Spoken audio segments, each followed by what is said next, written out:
Ciao raga, et bienvenue pour cette nouvelle vidéo sur ma chaîne. Est-ce qu'on s'attendait vraiment à vivre une saison de calcio comme l'Italie vient de la vivre? C'est la question à laquelle on va tenter de répondre dans cette nouvelle vidéo. La Serie A, le bilan, c'est maintenant sur Calcio Théo.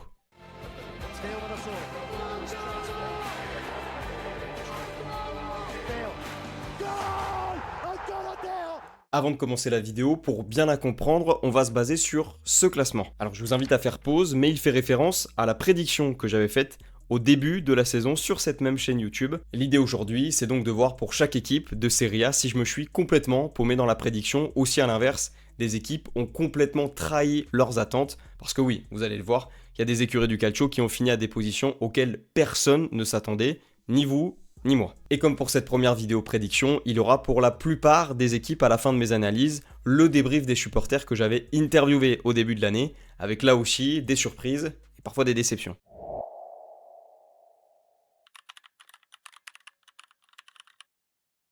Pour commencer ce classement, on va parler de l'équipe que j'avais classée 20e. Alors au final, elle a fini 19e, mais la Cremonese vient de connaître une saison de Serie A assez terrible. Et pourtant, ça avait très bien démarré pour l'équipe qui avait signé quand même Jamie Vardy cet été. Ils enchaînent sur la première partie de saison avec Davide Nicola.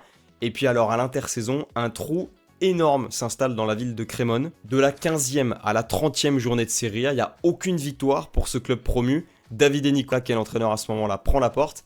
Et globalement, on entre dans une énorme période de doute pour une équipe qui n'a connu que très peu la Serie A sur le 21e siècle. Et au final, dans les derniers instants du championnat, la Cremonese descend. Alors moi, je les voyais finir à la dernière place. Au final, ils terminent à l'avant-dernière. On parlera du dernier de Serie A plus tard dans la vidéo. Mais ça reste évidemment décevant. Il y a quand même quelques éléments de cette équipe que l'on espère revoir en Serie A la saison prochaine. Alors le premier, c'est Bonazzoli et ses 10 buts. Ça reste quand même une sacrée surprise pour l'éternel espoir en attaque. Il y en a plein en Italie. Lui a réussi à faire un peu son trou en Serie A cette année. Même son de cloche pour Van de Put, l'un des meilleurs passeurs de la Série B qui n'aura fait qu'une seule année en Serie A avec la Cremonese.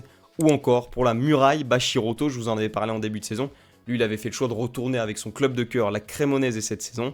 Ça n'a pas suffi et pourtant on sait tous qu'il a largement le niveau pour évoluer en Serie A. Et malgré les 7 buts de Jamie Vardy dont je vous parlais tout à l'heure, la Cremonese et la Serie A c'est déjà fini. Et d'ailleurs pour le buteur anglais, c'est aussi la fin de l'aventure en Italie. Ciao a tutti, allora la Cremonese purtroppo alla fine è retrocessa come era possibile per una squadra che era neopromossa, però insomma il percorso non è stato lineare, anzi c'è stato un inizio straordinario, le prime 9-10 giornate, partite importanti, vittoria a Milano, vittoria col Como, poi comunque un riassetto anche con la vittoria molto bella a Bologna, vittoria in casa con Lecce, diciamo fino a dicembre la squadra era su livelli molto alti, poi il crollo non fermato né da Nicola né dalla società né dagli acquisti, insomma sono stati venduti giocatori come Bruno Vasquez, Jonsen, insomma giocatori di qualità. Il cambio allenatore sembrava aver portato qualcosa con la vittoria di Parma, ma poi ci sono state sconfitte a Cagliari, anche lì in uno scontro diretto, una non vittoria con il Torino e quindi retrocessione probabile, mi auguro, cambio di dirigenza, anche cambio di sistema, perché comunque la Cremonese ha un sistema portato poi a cambiare tutta la squadra praticamente dopo la promozione. Questa cosa non ha reso 3 anni fa e non ha reso neanche adesso, quindi eventualmente si ripartirà dalla B con un nuovo progetto, si spera, e pronti a tornare in A tra 1 o 2 anni con più ambizioni, con anche ambizioni di consolidamento come era nel progetto della società, che poi però non si è verificato. Alors eux, je les avais mis 20e, au final ils terminent 19e, mais c'est globalement une énorme désillusion cette année. Pisa en Serie A, ça n'avait vraiment pas le niveau. On peut même dire, je pense, de manière assez incontestable que c'était l'équipe la plus faible de la Serie A cette année. C'était trop dur tout simplement pour un promu qui revenait en Serie A pour la première fois depuis plus de 30 ans. Il y avait quand même les cadres Quadrado et Albiol qui connaissent très bien le championnat, qui sont aussi des piliers du football moderne. Par rapport à leur longévité, seulement 2 victoires en 38 journées de Serie A pour Pisa, ça paraît absolument interminable. Forcément, comme pour la Cremonese, Alberto Gilardino qui avait démarré la saison sur le banc, il l'a pas terminé. Et au final, retour en Série B une saison après, déjà pour Pisa. J'ai quand même un petit espoir de voir un joueur encore en Serie A la saison prochaine dans ce club. C'est leur attaquant, Moreo, 32 ans. C'était la première fois qu'il jouait en Serie A de sa carrière. Il a réussi à mettre 7 buts.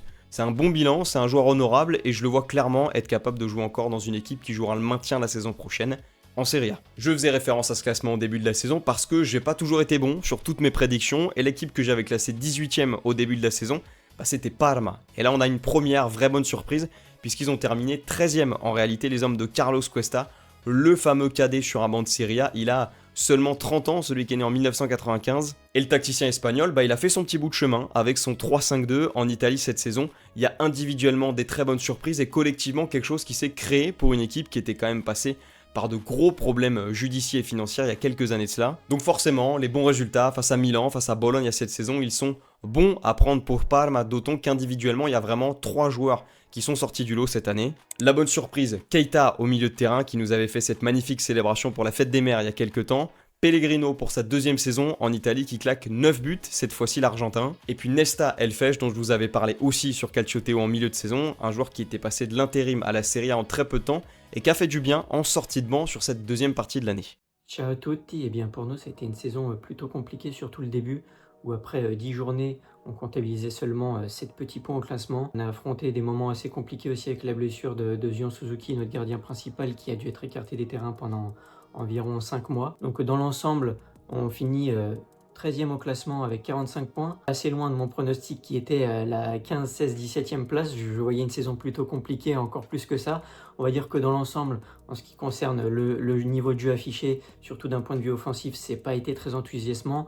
On est l'une des pires attaques du championnat, on l'a longtemps été, on l'est encore, on est la 3e ou 4e pire attaque, qui fait que ça a été compliqué à regarder cette saison, mais le plus important, ça a été le maintien, avec un entraîneur aussi jeune comme Carlos Cuesta qui en était à sa première saison. Donc je suis très content au final qu'on ait réussi à se maintenir. Ce jeune coach qui est Carlos Cuesta a réussi à apporter une certaine philosophie, même si elle était plutôt basée sur l'aspect défensif et une certaine solidité. On croise les doigts et Forza Parma. On continue dans la liste des bonnes surprises. Je m'étais trompé sur Sassuolo que j'avais vu finir 17ème. La réalité c'est que le 11 à Fabio Grosso, il termine 11ème d'une saison de calcio où ils ont vraiment été bons, les Nero Verdi, champions de Serie B en titre. Fabio Grosso, globalement, il a été convaincant en Série B et solide en Serie A. La stat, je trouve, la plus importante pour résumer leur saison, c'est le nombre de buts qu'ils ont encaissés. La dernière saison où Sassuolo est descendu en Série B, donc il y a 2 ans, ils avaient encaissé 75 buts. On est vraiment sur une passoire à ce niveau-là. Cette année, c'est seulement 50 buts encaissés, 25 de moins donc. Et forcément, c'est l'un des facteurs qui leur a permis de terminer quasiment dans la première partie de tableau. En parlant de ça, je pense forcément à cette pépite bosnienne de la défense de Sassuolo. Lui, il va falloir le suivre cet été. Je pense même qu'il ne restera pas au club et qu'on espère le voir évidemment finir dans une plus grosse écurie, toujours en Italie. En parlant de première partie de tableau, Sassuolo, s'ils avaient été fiables sur les dernières journées de Serie A, ils auraient clairement pu l'accrocher. Le problème, c'est que pour les Nero Verdi, il y avait tellement de joie une fois que le maintien était acquis que sur les 3 dernières journées de Serie A, ils ont paumé et résultat, ils terminent 11ème donc. A noter d'ailleurs que ces bonnes performances de Fabio Grosso, elles ont tapé dans l'œil de plusieurs écuries de Serie A. C'est la raison pour laquelle il y a de grandes chances de le voir rejoindre la Fiorentina dans très peu de temps. Et il y a un autre nom assez moderne aussi dans le football italien qui pourrait remplacer Fabio Grosso sur le banc de Sassuolo. C'est celui d'Aquilani qui vient de sortir une très belle saison de Serie B avec Catanzaro. Ils étaient même très proches, ce club du sud de l'Italie, de retourner en Serie A. C'est Monza qui s'est imposé dans les playoffs au dernier moment. Mais en tout cas, une chose est sûre, pour l'ancien milieu de terrain, notamment de l'AC Milan, il y a des chances de le voir sur un banc de Serie A la saison prochaine. Et pour la dernière équipe de cette première partie de la vidéo, on va parler de Cagliari. Alors eux ont terminé 14e, moi je les voyais terminer 2 places plus bas dans ma prédiction. Toujours est-il que le baptême du feu pour Fabio Pisacane a été réussi. Il fait partie des coachs dans les équipes qui jouent le maintien, qui a survécu pendant 38 journées. Sur un banc, ça reste une performance honorable pour un joueur qui connaît évidemment très bien le club, entraîneur des jeunes pendant très longtemps et surtout joueur il n'y a pas si longtemps que ça de Cagliari. Sur le terrain, comme chaque année, Cagliari aura fait trembler plusieurs gros de la saison. La victoire face à la Juve ou l'AC Milan à la 38e journée font évidemment partie des faits marquants pour les Rossoblu. Et puis individuellement, il y a quand même des grosses individualités qui ont réussi à ressortir. On pense évidemment à Palestra, prêté par l'Atalanta cette saison, mais qui s'est complètement révélé aux yeux de l'Italie et qui risque de partir pour un gros billet cet été. Mission accomplie pour Cagliari, qui réussit à se maintenir en Serie A pour la 3e saison consécutive. Avec 43 points, les Sardes ont obtenu leur ticket à 3 journées de la fin, mais n'arrivent toujours pas à franchir le cap et terminer dans la première partie de tableau. Peut-être que les capitaux américains, qui devraient rapidement succéder à la présidence Giulini, donneront les moyens de nouvelles ambitions. Concernant l'effectif, mention spéciale à Fabio Pisacane, qui réussit son examen de passage pour sa première saison comme entraîneur en professionnel. Parmi les autres satisfactions de la saison, le gardien Caprile, plus grosse valeur marchande de l'effectif, Esposito et Palestra, prêtés par l'Atalanta et qui fait son apparition en nazionale. Un saluto enfin à Leonardo Pavoletti qui, après 9 saisons, 231 matchs et 53 buts, a fait ses adieux à la Sardaigne.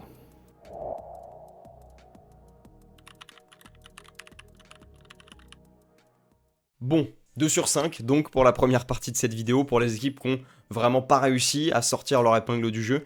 On va voir comment je m'en sors pour cette nouvelle partie du classement, où globalement là c'est les équipes qui ont vraiment eu chaud. Le sud de l'Italie aura encore un représentant la saison prochaine en Serie A, on va parler de Lecce désormais. Alors moi je les voyais terminer 15e, ils terminent 17e au final le club des Pouilles, et ils ont eu très chaud. Un maintien à la 38e journée, c'est pas compliqué, on peut pas faire plus difficile et plus stressant pour un club qui connaissait déjà son record de présence d'affilée en Serie A quand ils ont démarré l'exercice. Ça a été très dur jusqu'au dernier moment donc, et puis se maintient grâce à un but de Banda face au Genoa lors de la dernière journée pour s'assurer une saison de plus dans l'élite. Jamais mieux placé que la 14e place cette saison pour Lecce, c'est un constat très difficile, une lutte pour le maintien acharnée jusqu'au bout, avec notamment la Fiorentina ou le Genoa. Et forcément le réflexe quand un club se maintient à la dernière journée, c'est d'essayer de voir un peu comment ce club s'était restructuré à l'été. Pour eux en l'occurrence, Lecce, il y avait eu ce départ de Kristovic, l'attaquant phare de leur club la saison dernière, du côté de l'Atalanta. Force est de constater que son remplaçant, Sulic, n'a pas répondu pleinement aux attentes. Banda, qui est donc le meilleur buteur de Lecce avec 5 réalisations, est vraiment le sauveur à la dernière journée. Il y a peut-être un autre joueur quand même qu'il faudra surveiller encore la saison prochaine. C'est Thiago Gabriel, international espoir portugais de 21 ans, qui aura quand même bien tenu la baraque cette année. Tout comme Falcone, l'éternel gardien qui sort toujours des grands matchs face aux grosses équipes.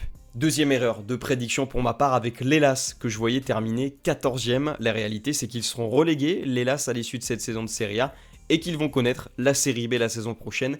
19e position en réalité pour le deuxième club de Vérone derrière le Chievo, qui globalement aura connu une saison complètement catastrophique. Moins de 10 journées passées hors de la zone rouge, Paolo Zanetti qui comme tous les clubs qui ont joué le maintien prend la porte et au final une relégation en Série B. Il y a de beaux restes quand même dans cette équipe malgré le jeu difficile qu'on a observé du côté de l'Hellas. L'attaquant Gift Orban, forcément faut penser à lui, il a planté cette saison en Serie A et il a pour moi encore le niveau pour aller disputer le maintien à minima avec une équipe de la Serie A la saison prochaine. Pareil pour Montipo au cash qui malgré ses 30 ans et ses buts encaissés cette saison semble encore prêt pour le haut niveau. Et à titre personnel, il y a quand même un joueur que je veux absolument voir en Serie A l'an prochain. C'est Kieron Bowie, l'attaquant écossais de 23 ans qui est arrivé seulement cet hiver du côté de l'Hellas Vérone. Il y a eu déjà quelques buts marqués dans le calcio et globalement ça a l'air d'être une belle promesse des Écossais. En Italie, il n'y en a pas beaucoup. McTominay, c'est le premier nom auquel on pense. Il y a un autre joueur aussi du côté de l'Udinese, Miller, qui est assez prometteur. Pour moi, Bowie, c'est le troisième Écossais à surveiller en Serie A. On s'y retrouve un peu plus pour le Genoa que je voyais terminer 13e. Alors ils ont fini 16e en réalité, la bande a De Rossi. Et ça a été une saison vraiment en deux parties. C'est très simple. Il y a eu un début avec Patrick Vieira et seulement 3 points pris. Impossible de savoir ce que le coach français voulait faire sur le banc de cette équipe.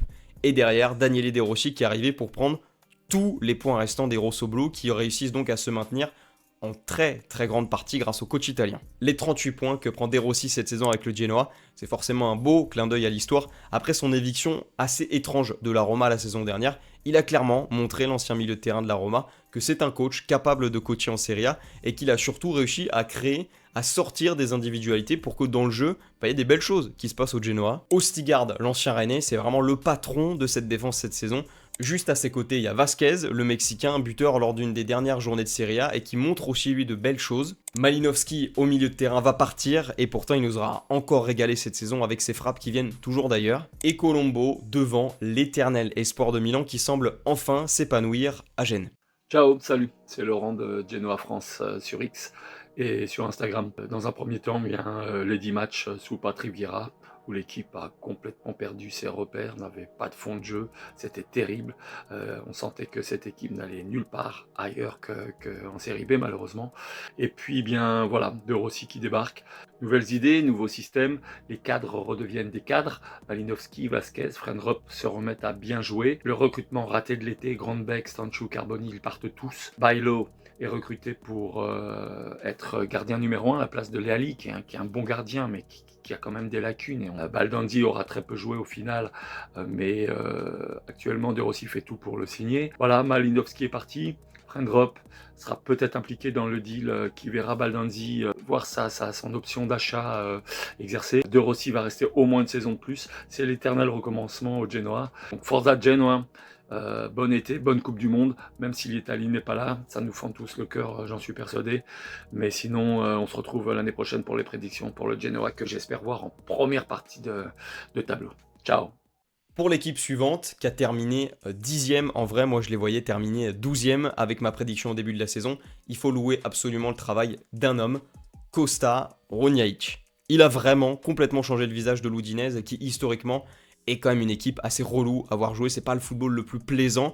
Et depuis 2 saisons qu'il est sur le banc, le tacticien, et l'Udinese redevient une écurie plaisante à voir jouer. Et forcément ça paye, ce genre d'initiative, meilleur total de points depuis la saison 2012-2013 pour le club du Frioul, qui en plus de bien savoir jouer de nouveau, gagne des matchs. Mais comme toujours, ce genre de performance attise les convoitises. Atta, l'ancien milieu de terrain de Metz, vient de nous pondre une deuxième très belle saison en Serie A. Ça sent le départ, évidemment, pour un joueur qui peut prétendre à une équipe qui va jouer sûrement une compétition européenne. On espère que ce sera en Italie, évidemment. Et puis le renouveau devant de Zaniolo, qui a complètement remplacé Florian Thauvin. Lui aussi, il est conditionné à un avenir incertain, puisqu'il est prêté seulement à l'Udinese. On espère donc qu'il restera une saison de plus en Italie, peut-être même à l'Udinese encore une fois. Avec 50 points et une 10e place au classement, l'Udinese obtient son meilleur résultat depuis la saison 2012-2013. S'il n'a pas été question de maintien tout au long de la saison, l'Europe a été un objectif quasiment impossible à atteindre. Parmi les joueurs qui se sont mis en valeur, Kellan Davis, auteur de 10 buts sur la saison, qui a pu finalement montrer toute sa valeur avec un petit peu moins de blessures que les saisons précédentes. Néanmoins, le grand vainqueur de cette saison du côté de l'Udinese, c'est l'entraîneur Costa Ronjaic, qui a été un parfait inconnu lors de son arrivée et qui aujourd'hui est un entraîneur apprécié du tous au sein du Calcio. Pour finir cette partie, il faut parler de l'une des plus grosses déceptions en Italie, le Torino. Alors eux terminent 12e en réalité, moi je les voyais terminer 11e.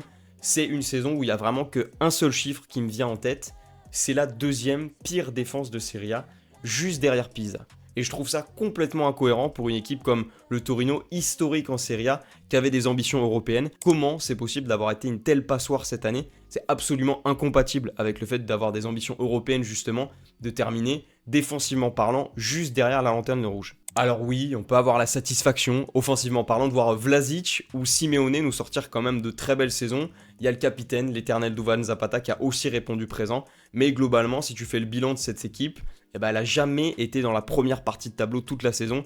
Et ça, quand tu veux jouer à l'Europe, c'est absolument incompatible. Là aussi, ça va bouger. Sur le banc, Marco Baroni n'a pas fini la saison. D'Aversa a repris le flambeau. Et il y a probablement un nom un peu plus sympa qui risque d'arriver au Torino cet été. Peut-être pour enfin relancer la flamme des Granata. Alors malheureusement, ma prédiction sur le Torino n'a pas eu lieu, pas du tout même. Le Torino reste le Torino malheureusement et on a connu une nouvelle fois une saison très compliquée, très mouvementée, beaucoup de colère chez les tifosi, toujours contre la présidence. Le projet de Marco Baroni n'a jamais vraiment décollé, a failli s'écrouler dès octobre. Finalement, la direction sportive a décidé de lui laisser plusieurs chances avant qu'il soit démis de ses fonctions. Remplacé par Roberto D'Aversa pour une fin de saison, on va dire, en pompier de service. Beaucoup de recrues qui n'ont pas bien fonctionné, un mercato d'hiver qui a aussi été très riche, de pas mal de recrues. C'est une saison décevante, sans Europe, encore dans le ventre mou, avec beaucoup de travail à faire cet été, à voir quel entraîneur sera sur le banc. Donc voilà, bis repetita, on reprend les mêmes et on recommence malheureusement. À l'année prochaine et on espérera enfin une place en Europe.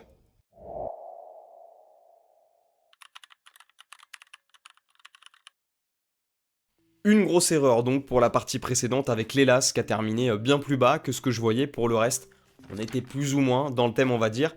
Là, on va parler des équipes qui désormais, comme je l'ai titré, c'est vraiment tout ça pour ça. On se demande pourquoi est-ce qu'elles ont fourni tant d'efforts pour au final finir à ces positions du classement. La première déception en date, c'est Bologne qui termine 8ème. Moi, je les voyais terminer 10ème dans ma prédiction. Ça reste pour autant décevant pour les Rossoblu, champions d'Italie en titre avec la Coppa. Et puis aussi candidat à une coupe potentiellement en Europe puisqu'ils ont disputé l'Europa League, la bande à Vincenzo Italiano. Rien de tout ça ne s'est produit. Et puis dans le jeu aussi en Serie A, il y a eu des déceptions. Ils ont quasiment toujours été dans la première partie de tableau jusqu'à la moitié du championnat. Ça a craqué ensuite. Au final, tu vas chercher une 8e place qui fait que tu ne disputeras aucune compétition européenne la saison prochaine. C'est forcément décevant pour un club qui a des ambitions européennes et qui a été capable d'aller jouer la Ligue des Champions il n'y a pas si longtemps que ça avec Thiago Motta. En parlant d'Europe, même déception avec cette Europa League puisque Bologne avait réussi à sortir l'AS Roma en 8e de finale. C'était donc une confrontation 100% italienne. Bologne a déjoué un peu les pronostics en sortant le club de Gasperini, sauf que derrière en quart de finale tu te ridiculises face à Aston Villa et donc une nouvelle fois ça passe pas. Attention évidemment au mercato dans ce genre de moment. Jonathan Rowe, arrivé de l'Olympique de Marseille juste après un épisode extra sportif, il a montré de très belles choses avec Bologne, il pourrait s'en aller. Riccardo Orsolini, c'est l'éternel questionnement aussi puisqu'il a encore fait une saison d'affilée où il met 10 buts en Serie A cette année. Et puis Castro devant qui me fait vraiment penser à Lautaro Martinez sur plusieurs points, au-delà du fait qu'ils ont la même nationalité. Pour moi, ça fait partie des 3 joueurs qui pourraient quitter le navire cet été s'il y a une grosse offre pour une équipe qui donc va pas jouer de compétition européenne la saison prochaine. Et puis sur le banc, ça bouge aussi avec quand même une sacrée surprise. Vincenzo Italiano part en Turquie pour la saison prochaine. C'est sur le banc du Beşiktaş qu'on devrait le retrouver. Domenico Tedesco, l'italien, malgré ce nom de famille, devrait lui être son remplaçant pour la saison à venir. È stata una stagione positiva, secondo me. In campionato potevamo fare sicuramente meglio. Soprattutto abbiamo avuto un periodo in cui abbiamo perso partite molto alla portata e questo ci ha portato a perdere molti punti in campionato e quindi a non centrare l'Europa per pochi punti, e quello è stato sicuramente un peccato. Una campagna europea positiva, molto positiva, perché comunque siamo arrivati ai quarti di finale contro poi la squadra che ha dominato l'Europa League, ovvero l'Aston Villa. Male Coppa Italia perché siamo usciti troppo presto con la Lazio ai rigori. La Lazio che poi è arrivata in finale, però comunque potevamo fare meglio sicuramente. La stagione in generale mi sembra una stagione abbastanza positiva. Adesso l'italiano se n'è andato, ripartiremo con una nuova guida, probabilmente tedesco, e speriamo bene. Sempre forza Bologna. Alors ce qui est bien avec cette vidéo, c'est que là je viens de vous parler de déception avec Bologne, mais pour la Lazio qui a terminé 9ème comme je l'avais vu dans ma prédiction, on est encore sur un autre niveau de déception parce que là, c'est le néant du début jusqu'à la fin. J'en avais fait d'ailleurs une vidéo au mercato hivernal, et Lotito, quand il a eu l'occasion de revendre des joueurs au mercato hivernal, il a fait quelque chose de dramatique pour un club, c'est-à-dire vendre ton attaquant, ton milieu de terrain, 2 cadres déjà, et puis ton deuxième gardien avant que finalement ton premier gardien se blesse aussi. Résultat, c'est Motta, la belle surprise de ta deuxième partie de saison, un gardien qui est arrivé là juste parce que t'as très mal géré ce club côté direction. Et au-delà de la petite fierté d'avoir vu un club à la 9ème place dès le début de la saison et de les voir finir à cette place-là au final, c'est quand même très triste ce qu'on a vu du côté de la Roma, puisqu'avec ce mercato qui avait aucun sens, on n'a surtout eu aucun fond de jeu. Maurizio Sarri a passé l'ensemble de l'année à nous faire des conférences de presse lunaires où il rappelait à son président que s'il vendait ses meilleurs joueurs à chaque fois, forcément ça allait avoir un impact sur le jeu de la Lazio. Et la cerise sur le gâteau de cette saison très vide pour les Laziales, c'est cette finale de la Coppa Italia où la Lazio elle a paumé face à l'Inter en montrant absolument rien dans le jeu. Et puis d'ailleurs, c'est pas vraiment encourageant, mais la saison prochaine, c'est Gattuso qui reprend le banc de la Lazio, c'est quasiment officiel dans les petits papiers, puisqu'en même temps que le départ de Sarri, l'ancien coach de la Nazionale a retrouvé un banc. Alors là, très grand mystère désormais pour savoir ce que la Lazio va être capable de faire la saison prochaine. Petite pente de nostalgie quand même dans cette équipe, puisque Pedro, une légende quand même oubliée du football, s'en va de la capitale, après avoir joué donc pour ces 2 clubs, et à 38 ans, on verra bien où est-ce que l'Espagnol atterrit à la fin de l'été. Si je devais résumer la saison de la Lazio en un mot, ce serait déprimant. C'était déprimant. Les matchs étaient déprimants, l'ambiance était déprimante, les perspectives d'avenir sont déprimantes. C'est très compliqué. On a assisté à une rupture totale entre Lotito et les supporters qui n'en peuvent plus de cet imblairable personnage qui pense qu'il détient la vérité absolue parce qu'il a sauvé le club avec 22 ans, mais qui mène clairement la Lazio dans le mur actuellement, avec un déclassement total lors des dernières saisons. On est passé quand même de Inzaghi qui se qualifiait pour la Ligue des Champions, de Sarri qui termine 2e, à ce qu'on a vécu cette saison, avec une équipe qui pour la première fois depuis 1986 n'envoie aucun joueur à la Coupe du Monde. C'est vous dire quand même le déclassement de cette équipe sur les 3-4 dernières années. La Lazio termine 9e, ce qui est pratiquement un miracle, sincèrement, pour avoir regardé tous les matchs ou m'être endormi devant la moitié. C'est même assez effrayant de se dire que 11 équipes ont terminé derrière cette Lazio-là. Parce que franchement, c'était vraiment difficile. Il y a eu des matchs où il ne se passait rien. Alors, il y a eu quelques petits miracles, la victoire contre la Juve, la victoire à Naples, la petite épopée en Coupe d'Italie qui a été un peu le rayon de soleil, mais finalement avec Des issues toutes pareilles, déprimantes. La finale était horrible, les 2 derbys étaient déprimants. Voilà, à chaque fois on n'attendait rien et on n'avait rien. Voilà, donc c'était vraiment une très mauvaise saison. Et le pire, c'est que tu vois pas trop comment ça va aller mieux l'année prochaine. Tu te dis même que ça va aller pire parce qu'avec un Gattuso, qu'est-ce qu'un Gattuso va venir apporter de plus qu'un Sarri? Je suis pas bien pour l'année prochaine. L'été va être compliqué. En plus, l'Italie est pas à la Coupe du Monde. Bref, c'est déprimant. Voilà, j'ai pas mieux. On va partir du côté de Florence désormais pour la suite de cette prédiction. Je les voyais terminer 8e. La Fiorentina, ils ont terminé 15e en réalité. Je vous arrête tout de suite. Ne me dites pas que vous vous attendiez à voir ce club mythique de la Serie A terminer aussi bas. Moi non plus, c'était quasiment impossible à prédire. Forcément, quand on a vu les premiers matchs de la bande à Pioli, on a compris globalement que ça allait être très long, footballistiquement parlant, du côté de Florence. Au final, après 16 journées sans victoire en Serie A, il y a eu ce 5-1 infligé à l'Udinese complètement libérateur. Alors Pioli, il était déjà parti à ce moment-là, c'est Vanoli qui l'a remplacé, qui a repris le train en marche. Et dans cette saison absolument cataclysmique qu'a vécu donc la Fiorentina, on en oublierait presque une chose, c'est qu'elle a failli éliminer le vainqueur de la Conference League. La stagione della Fiorentina è stata un disastro e secondo me le colpe sono principalmente di una sola persona, ovviamente con un concorso di colpe poi indiretto da parte della società, però bisogna dare la colpa a Pioli, che ha parlato di Champions da subito e poi non ha saputo gestire uno spogliatoio che era molto unito dall'anno prima con Palladino. I giocatori erano praticamente gli stessi, quindi inspiegabile in altri modi questa debacle stagionale. Coppe non ne parliamo nemmeno, siamo arrivati a una salvezza che era quasi insperata a metà stagione, però appunto la preparazione e l'atteggiamento di Pioli inizio anno hanno influito poi sull'andamento della squadra. È stato un peccato perché in Conference League quest'anno non c'erano questi grandi squadre come potevano essere l'anno scorso i vari Chelsea eccetera, e quindi avremmo potuto fare con uno spogliatoio unito qualcosa di bello. Comme on avance dans cette vidéo, faut aussi raconter des belles histoires et des belles surprises avec Como que je voyais terminer 7e. Ils ont terminé 3 places plus haut, la bande à Fabregas, ce qui veut tout simplement dire que l'hymne de la Ligue des Champions résonnera à Como la saison prochaine. Alors peut-être pas dans leur stade qui n'est pas homologué aux normes UEFA. Ça veut donc dire pour l'instant que Como devrait aller disputer ses matchs de Ligue des Champions, peut-être à Sassuolo. En tout cas, ils vont faire des efforts. Il y a le stade notamment du club qui est en train d'être complètement détruit. Ça n'a pas tardé, juste après la 38e journée de Serie A, on a lancé une partie de la destruction des tribunes. Peut-être que donc l'enceinte sera prête pour la rentrée. Une saison de Serie A pourtant dans les bottes de cette équipe au début de l'année, et 38 journées plus tard, ils sont en LDC. C'est vraiment un bel exemple de régularité, et surtout l'idée de se dire qu'ils n'ont jamais caché leur envie d'aller viser très haut, Como avait des ambitions européennes dès le départ.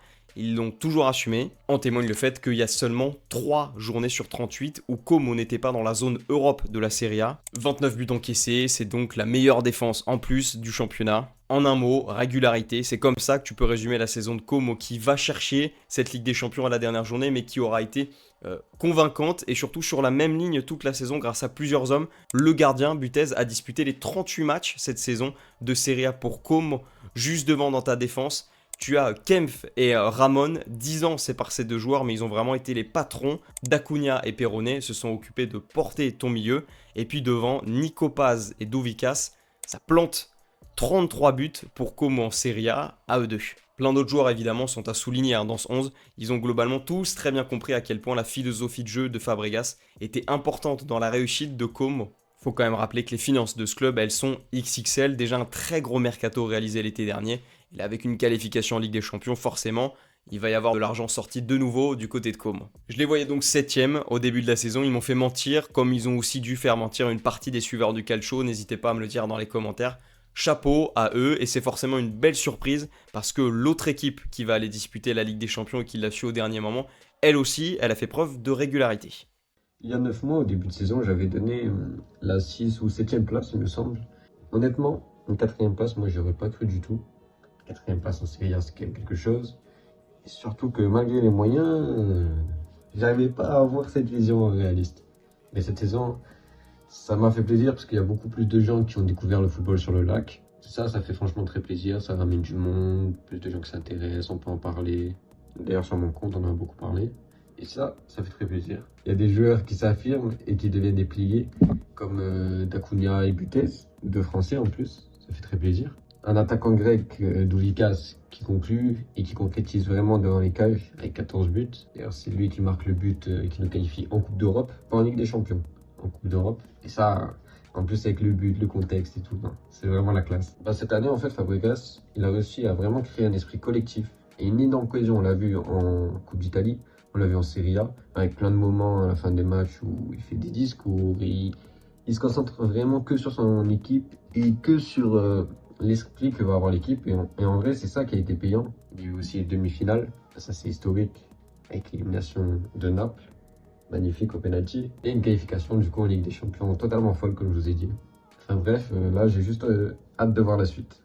Pour la dernière équipe de cette partie, ça s'est joué à une place près. L'Atalanta, je les voyais terminer 6e, ils ont terminé 7e. En réalité, saison vraiment en 2 temps pour l'ADA qui aura très mal démarré en Serie A et en Ligue des Champions avec Juric sur le banc, complètement dépassé par la philosophie de jeu qu'avait laissé Gasperini, l'ancien coach du Torino. Il a très vite fait ses valises pour laisser place à Palladino qui lui a réussi quand même à mettre quelque chose en place sur sa demi-saison en quelque sorte du côté de Bergame. Après les départs de Retegui et de Gasperini donc, on s'attendait forcément à une saison de transition pour l'Atalanta et ça aura marché quand même pendant une partie de la saison, notamment en Europe, la qualification en barrage, le début du rêve face à Dortmund et puis derrière le rouleau compresseur face au Bayern qui aura fait qu'une bouchée franchement du club de Bergame. Mais elle aura réussi quand même à trouver son rythme dans cette saison. Forcément, cette 7e place au départ ne leur assurait pas une compétition européenne. Au final, avec la victoire de l'Inter en Coppa Italia, l'Atalanta jouera la Conference League la saison prochaine. Individuellement, c'est en partie, on peut le dire, grâce à des joueurs comme Carnesecchi au cage, Scamacca devant ou encore Scalvini en défense. Sans compter les autres promesses qu'il y a dans ce groupe, on va forcément penser au futur coach de cette équipe puisque Palladino s'en va. C'est Sarri qui est très fortement pressenti pour reprendre l'Atalanta. Là aussi, grand mystère. Comment un coach qui paraissait complètement dépassé par le football avec la Lazio l'année prochaine va reprendre cette équipe qui doit encore retrouver une identité de jeu. Ce qu'on a vu avec Palladino sur 6 mois, c'était encourageant. Ça semble déjà terminé. Maintenant, ça va être à Sarri donc de reprendre une équipe engagée en Serie A et en Europe. Une 7e place pour l'Atalanta, c'est quelque chose de satisfaisant. Finalement, c'est grâce à l'Inter Milan que l'Atalanta se qualifie en Europe. On attend beaucoup de changements la saison prochaine avec l'arrivée d'un nouvel entraîneur, d'un nouveau directeur sportif, le départ de certains joueurs, l'arrivée apparemment de pas mal de joueurs, donc ça va être intéressant à suivre et on attend de voir ce qu'ils peuvent donner. Est-ce qu'en Europe ça va être satisfaisant, la Conference League, est-ce que ça va être un objectif, est-ce que la Coupe ça va être un objectif? On aura pas mal de questions à se poser, ça va être assez intéressant de voir le mercato.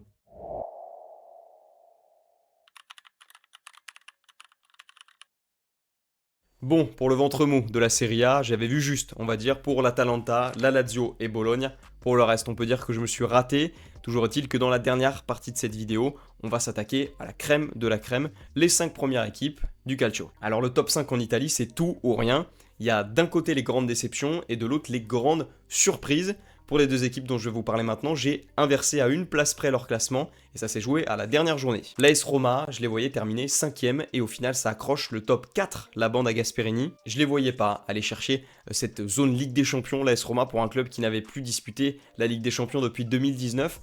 Pour autant, si on tire le bilan désormais des Giallorossi, force est de constater qu'ils ont été très réguliers. Ils ont certes quitté le top 4 à partir de la 28e journée, mais ils l'ont retrouvé au meilleur des moments. Ça s'est joué en un week-end, avant-dernière journée de Serie A. Dans un premier temps, le derby entre la Roma et la Lazio. Mancini nous met 2 coups de casque pour sceller la victoire des Giallorossi. Et puis de l'autre, Juventus-Fiorentina, où le goal d'Alex, cette fois-ci de Mandragora, a complètement enterré les espoirs européens de la Juve. Il s'est littéralement offert le scalp de son ancien club. Au final, à la fin de la 37e journée de Serie A, la Juve sortait du top 4 et l'AS Roma le retrouvait. La situation ne bougera plus. D'ici là, 7 ans après, l'AS Roma retrouve la Ligue des Champions et c'est forcément encourageant comme constat de se dire que Gasperini, qui voulait absolument disputer la Ligue des Champions, après une année sur le banc romain, il a réussi son objectif. Quand même une petite attente de ce côté-là, puisque en Europa League, cette saison, il avait annoncé très vite la couleur. J'espère que le son de cloche sera différent à la saison prochaine pour la Ligue des Champions, qui est quand même une compétition absolument magique.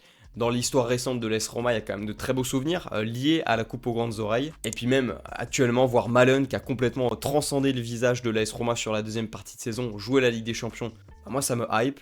Wesley, pareil. Et puis se dire que peut-être que Dybala ou Manu Koné vont rester une saison de plus pour aller disputer la Ligue des Champions avec cette équipe. Forcément, on peut que être convaincu de voir comment l'AS Roma rejoindre le top 4 de la Ligue des Champions et donc de la Serie A au dernier moment. Vous entendez cette musique? The Champions. On l'a fait les gars, on l'a fait. Alors oui, la prédiction était 4e place, pas très...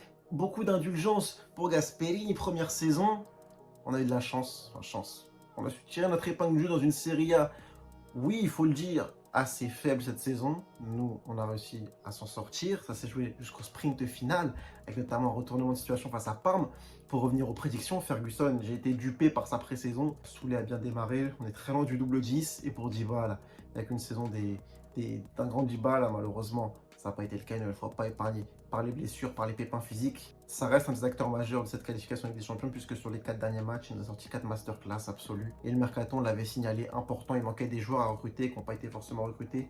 Le 9 est arrivé en hiver, le 9 a planté, le 9 nous emmène en Ligue des Champions, Bobby Malen. Faites-lui une statue devant l'Olympique. Maintenant, on va voir ce que ça peut donner la saison prochaine, Champions League. Gros mercato en approche, les Fredkin devraient sortir, le chèque est bien qu'il y a un fair play financier à respecter. On va devoir vendre malheureusement Koné, Ndika, Zvilar, Soulé, lesquels seront sacrifiés. Mais la saison prochaine me hype déjà. On va devoir passer 2-3 mois sans pouvoir voir nos joueurs. Malheureusement, je ne suis même pas l'Italie en Coupe du Monde. Mais on attend ça avec impatience. Et donc, si la Roma elle a déjoué mes pronostics sur le gong en Italie, c'est parce qu'il y a une autre équipe qui a énormément déçu. C'est l'AC Milan.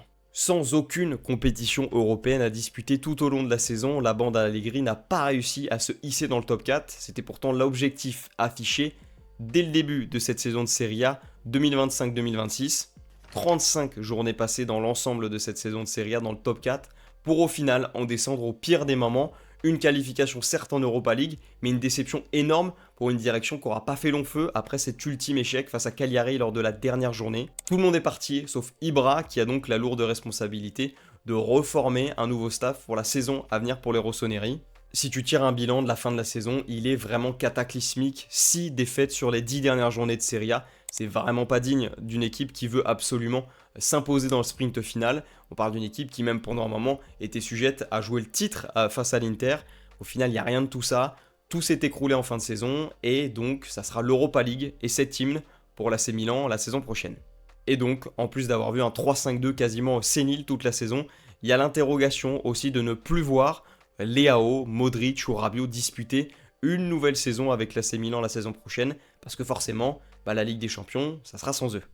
Pour ce bilan de fin de saison de l'AC Milan, je dois avouer que je suis assez mitigé parce que même si j'avais pronostiqué cette 5e place au début de l'exercice 2025-2026, finalement quand on regarde nos résultats face au gros, hormis une défaite face au Napoli, ce sont que des victoires ou des matchs nuls et finalement ce sont les petits qui nous ont empêchés d'avoir ce point nécessaire pour la qualification en Ligue des Champions. Personnellement, j'ai beaucoup de griefs face à Allegri, déjà son entêtement avec le 3-5-2 pas du tout adapté à notre effectif. Ensuite, avoir laissé Leao dans le système à 2 devant, sachant qu'il s'épanouit beaucoup plus sur l'aile. Et ça s'est vu parce que, en point de vue statistique, c'est sa pire saison, hormis les deux premières quand il était arrivé chez nous, quand il avait 21-22 ans. En prime de tout ça, c'est qu'on s'offre une Banterera au niveau de la direction où tout pète. On va dire la seule bonne nouvelle, c'est de ne plus avoir Maximiano Allegri et peut-être que l'Europa League, on pourra s'offrir un beau parcours et continuer à rêver et pourquoi pas, enfin un exercice 2026-2027 joyeux. Dans le même style de déception, on a la Juve que je voyais terminer 3e. Il termine finalement 3 places plus bas les Bianconeri. La déception à Turin, elle est similaire à celle que Milan a connue. Pour autant, il y a quand même 2 points qui différencie un peu des deux clubs. La première, c'est le changement de coach en plein milieu de saison, avec Tudor qui n'aura pas passé l'hiver pour laisser place à Luciano Spalletti. Et la deuxième, c'est ce contretemps vraiment pour la Juve face au Galatasaray en Ligue des Champions, qui a complètement arrêté les ambitions européennes de ce club en plein milieu de la saison. Et en étant sur le fil donc toute la saison, la seule défaite de la Juventus en Serie A sur les 12 dernières journées, leur a été fatale pour les Bianconeri. Le 2-0 dont je vous parlais face à la Fiorentina a été la défaite de trop, celle qui a fait sortir la Juve du top 4. Sans Vlahovic la saison prochaine à Turin et avec la crainte de voir Yildiz partir pour un gros chèque, une chose est sûre, l'été sera long à Turin, peut-être même très long. Un échec monumental, le bilan de la Juve avec seulement une 6e place en Serie A, direction l'Europa League. Pourtant mes attentes n'étaient pas énormes, au minimum une qualification en Ligue des Champions, c'est-à-dire terminer dans les 4 premiers. Ça a très mal démarré avec Tudor sur le banc, puis l'arrivée de Spalletti fin octobre avait redonné un certain espoir. Mais la Juve a connu trop de trous d'air, notamment dans la dernière ligne droite pour sécuriser la C1. Alors à qui la faute? Spalletti a sûrement sa part de responsabilité dans ce naufrage, mais je préfère insister sur le manque de talent et de caractère. Et mis à part Yildiz, Locatelli, McKennie ou encore Kalulu, trop de joueurs ont été en dessous des attentes ou n'ont tout simplement pas l'étoffe pour ce club. Di Gregorio, Cambiaso, Thuram, Koopmeiners. Le gros point noir c'est surtout l'attaque. Les recrues David et Openda ont marqué à eux deux seulement 7 buts. C'est autant que Dusan Vlahovic qui n'a joué que 19 matchs. Plus globalement, le mercato a été catastrophique avec une seule note positive, l'arrivée de Jérémy Boga cet hiver.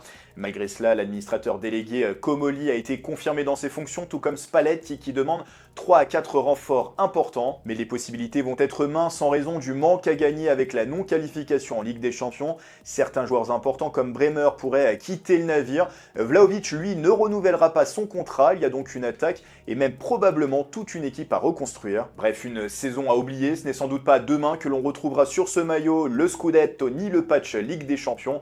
Mais ce n'est peut-être pas plus mal avec les dernières humiliations subies, comme cette année face à Galatasaray. On arrive sur le champion d'Italie et son dauphin.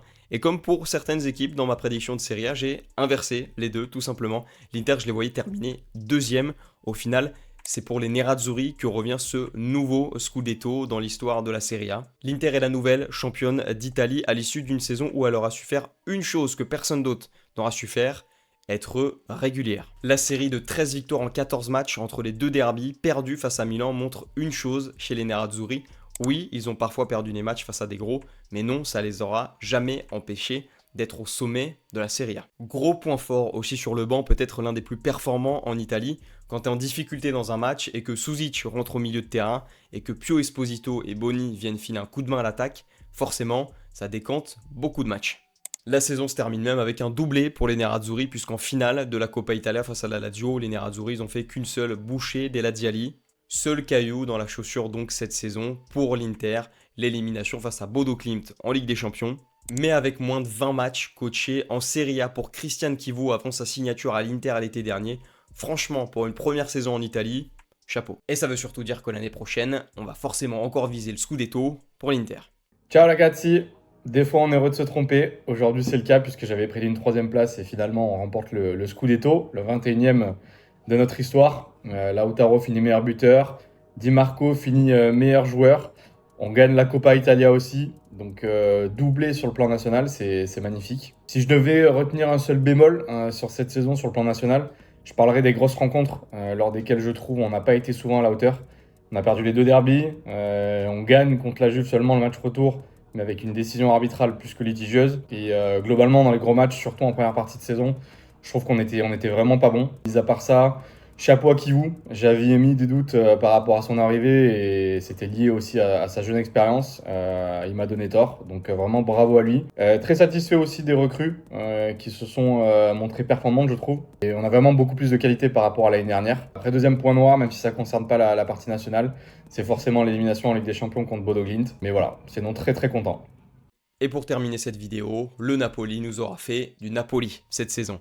Une Coupe d'Europe à jouer, un titre de champion d'Italie à défendre, peut-être une ambition d'aller gagner la Coppa Italia pour au final, rien de tout ça. Parce qu'à la limite, sortir en poule de la Ligue des Champions, Antonio Conte c'est son train de vie, il l'a encore montré une fois de plus avec le Napoli cette saison, mais alors lâcher la Serie A, accumuler les blessures les uns après les autres et l'embrouille entre la direction, certains des joueurs et l'entraîneur en plein milieu, ça, on n'y avait pas pensé.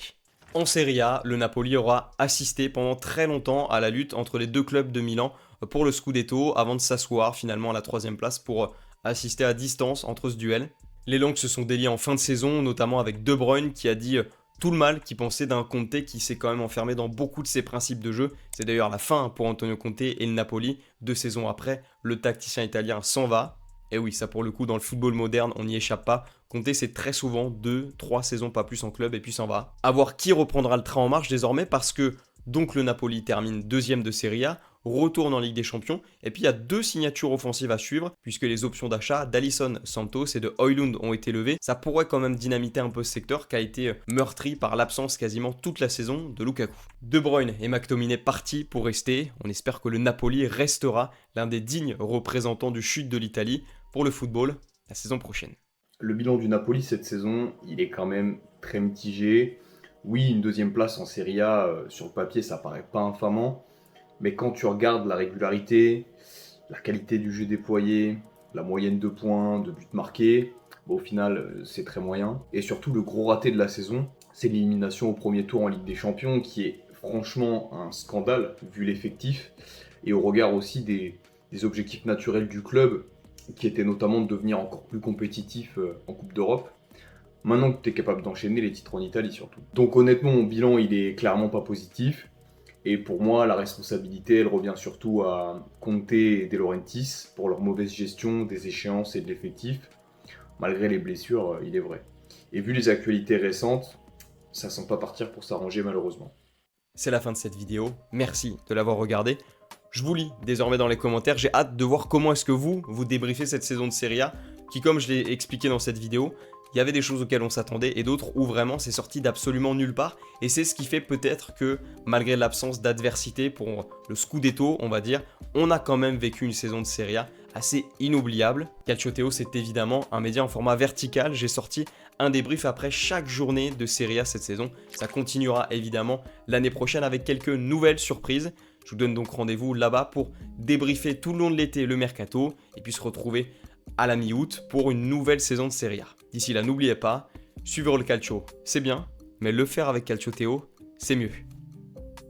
Ciao.